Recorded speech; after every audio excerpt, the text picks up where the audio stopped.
Assalamualaikum warahmatullahi wabarakatuh. Halo Sobat Smart, apa kabarnya? Semoga selalu dalam keadaan yang sehat ya. Di video kali ini kita akan belajar tentang stratifikasi sosial masyarakat di Indonesia. Apa ya stratifikasi sosial itu? Pernahkah kalian mendengar apa itu stratifikasi sosial? Untuk lebih jelas dan lebih dalam pembahasan mengenai stratifikasi sosial, yuk kita simak video berikut ini. Nah, stratifikasi ini atau yang biasa kita sebut dengan stratification berasal dari bahasa Latin yang disebut dengan strata atau stratum yang artinya lapisan atau tingkatan.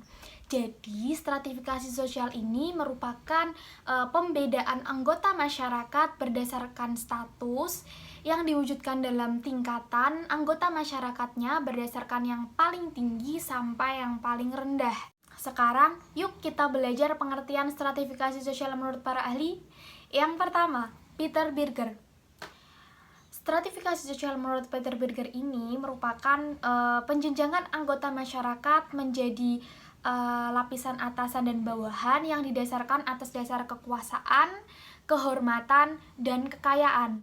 Yang kedua, ada Karl Marx. Di sini Karl Marx menyatakan bahwa stratifikasi sosial ini merupakan penggolongan anggota masyarakat yang didasarkan pada orientasi ekonomi. Nah, kapan sih stratifikasi sosial ini muncul? Jadi, stratifikasi sosial atau pelapisan sosial ini ada sejak manusia itu mengenal adanya kehidupan bersama.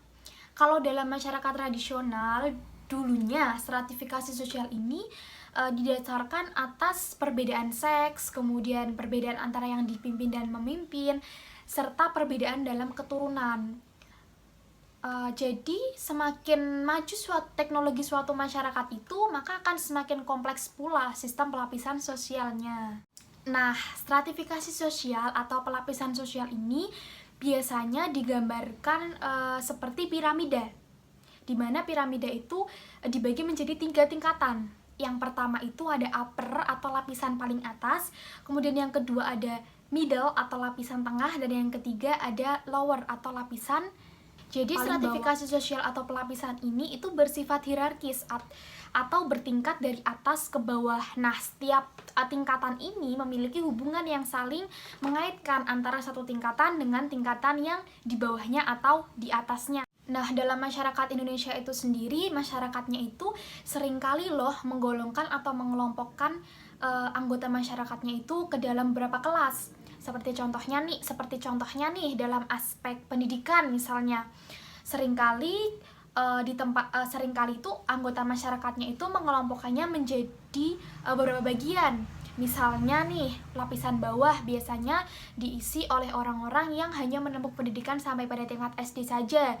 Kemudian pada lapisan atau tingkatan tengah biasanya diisi oleh mereka yang hanya menempuh pendidikan sampai pada tingkat SMP. Sedangkan lapisan paling atas atau upper biasanya diisi oleh mereka yang menempuh pendidikan sampai pada tingkat SMA atau perguruan tinggi. Contoh lainnya mungkin dalam aspek jenis pekerjaan. Sama dengan bidang pendidikan tadi gitu, pada bidang jenis pekerjaan juga punya tingkatannya tersendiri gitu. Biasanya lapisan paling atas atau upper biasanya diisi oleh pengusaha yang sukses atau seorang yang memiliki mata pencarian tentara ataupun polisi. Sedangkan pada tingkat middle atau lapisan yang tengah biasanya diisi oleh orang-orang yang memiliki mata pencarian pedagang, sedangkan mereka yang memiliki mata pencarian sebagai buruh tani atau serabutan biasanya ditempatkan atau digolongkan pada tingkatan pada tingkatan lower atau tingkatan yang paling bawah. Selanjutnya adalah karakteristik stratifikasi sosial. Di sini karakteristik stratifikasi sosial itu dibagi menjadi 3. Yang pertama ada perbedaan kemampuan dan kesanggupan.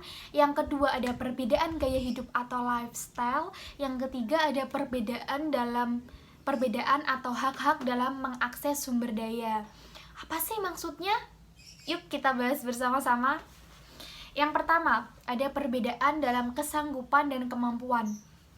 Seperti tadi, kita kan sudah menggolongkan nih, misalkan dalam aspek pendidikan, siapa saja yang berada pada lapisan atas, siapa saja yang berada pada lapisan bawah, dan siapa saja yang berada pada lapisan bawah.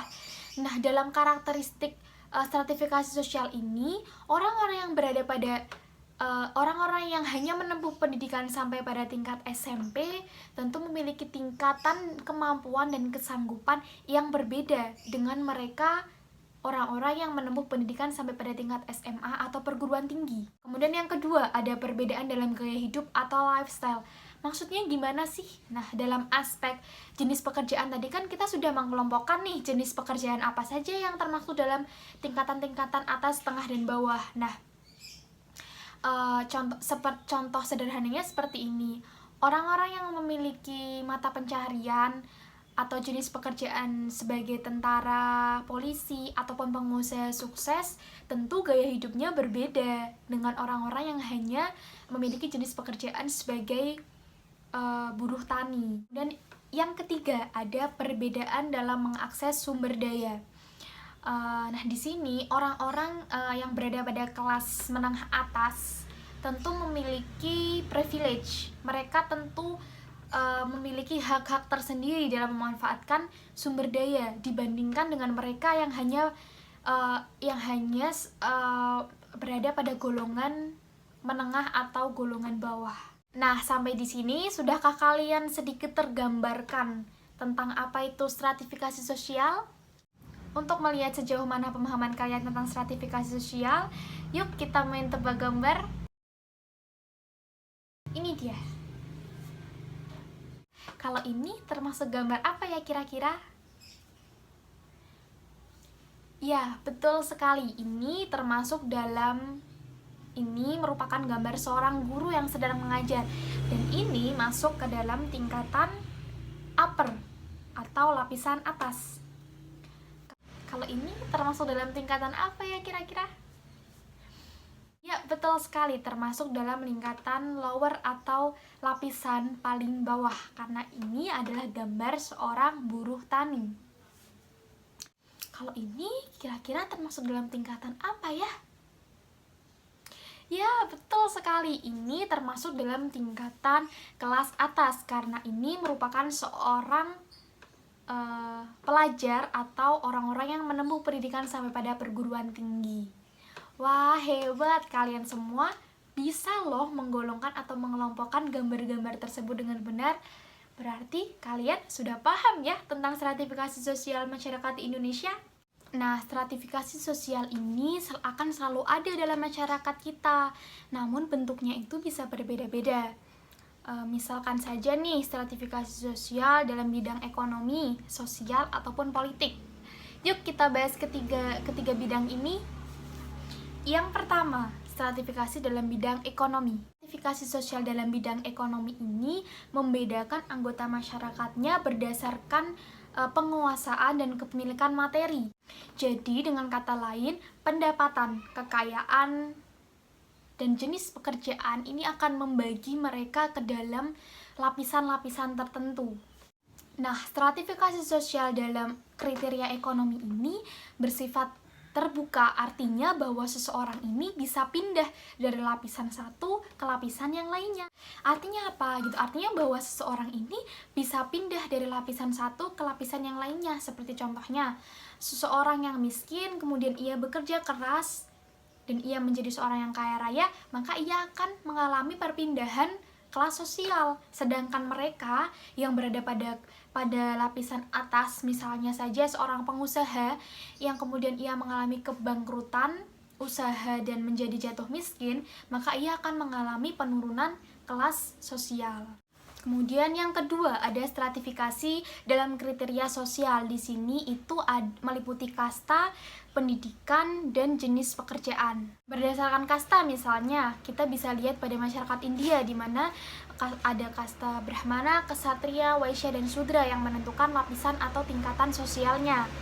Kemudian pada aspek pendidikan misalnya, ini didasarkan pada mulai pada pendidikan yang paling tinggi sampai pendidikan yang paling rendah, seperti mulai dari perguruan tinggi, kemudian SMA, SMP, SD, sampai pada buta huruf, sampai pada masyarakat yang tidak menempuh pendidikan sama sekali atau buta huruf.